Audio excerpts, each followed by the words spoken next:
രേണു സുധിക്ക് കഴിവല്ല കഴിവ് കേടെന്ന് മസ്താനി. സോ ബിഗ് ബോസിലെ വൈൽഡ് കാർഡ് എൻട്രി കണ്ടസ്റ്റൻസിൽ ഒരാളായ മസ്താനിക്കൊക്കെ ഇന്നൊരു ടാസ്ക് കൊടുത്തിരുന്നു. ടാസ്ക് എന്താണെന്ന് വെച്ച് കഴിഞ്ഞാൽ ഈ ബിഗ് ബോസ് ഹൗസിൽ ഒന്നിലും ഇടപെടാത്ത ആക്റ്റീവ് അല്ലാത്ത ഒരാളെ തിരഞ്ഞെടുക്കുക എന്നതായിരുന്നു.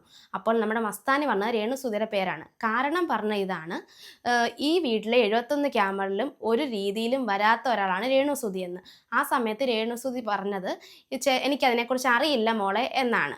ബട്ട് മസ്താനി അത് കേട്ടത് അതെൻ്റെ കഴിവ് എന്ന രീതിയിലാണ്. അതിന് മസ്താനി കൊടുത്ത മറുപടി, ചേച്ചി ഇത് ചേച്ചിയുടെ കഴിവല്ല കഴിവ് കേടതാണ്. സോ ഈ ഒരു സ്റ്റേറ്റ്മെൻറ്റിന് പുറമെ നമ്മൾ പിന്നീട് കണ്ടത് രേണുസുധിയുടെ കോൺഫിഡൻസ് ലെവൽ വളരെയധികം താഴ്ന്ന രീതിയിലാണ് കണ്ടത്. ഓൾറെഡി ഹൗസിനുള്ളിൽ തന്നെ പറയുന്നുണ്ട് ചേച്ചി ഭയങ്കര വീക്കാണ്, ആക്റ്റീവ് അല്ലെന്ന്. സോ പുറത്തുനിന്ന് വന്ന ഒരാളുടെ സ്റ്റേറ്റ്മെൻറ്റ് ഇങ്ങനെയും കൂടെ ആയപ്പോഴത്തേക്കും നല്ല രീതിയിൽ കോൺഫിഡൻസ് താണാണ് രേണുസുധിയുടെ. ഡള്ളായിട്ടാണ് പൊതുവെ ഇന്ന് കണ്ടുവന്നത്. സോ നിങ്ങളുടെ അഭിപ്രായം എന്താണ്? രേണു സുധി പൊതുവെ ആക്റ്റീവ് ആണോ അല്ലയോ? നിങ്ങളുടെ അഭിപ്രായം കമൻറ്റിൽ രേഖപ്പെടുത്തൂ.